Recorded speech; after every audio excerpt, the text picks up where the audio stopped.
Thot Allahu Azza wa Jall, thuaj Muhammed, nëse baballarët tuaj, fëmijët tuaj, vëllezërit tuaj, bashkëshortet tuaja, familjarët tuaj, falefisnia juaj, dhe pasurinë të cilën e ke grumbulluar, dhe tregtin të cilën friksoheni se mos e humbisni,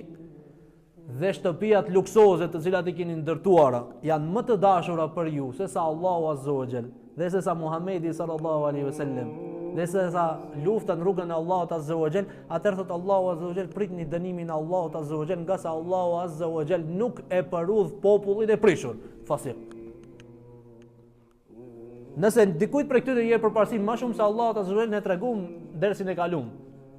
Kushtet e fjalës la ilaha illallah dhe shtyllat e fjalës la ilaha illallah. Nëse dikujt për këtyre jep përparësi më shumë, pra ka arrit në një rrezik të madh për besimin tonë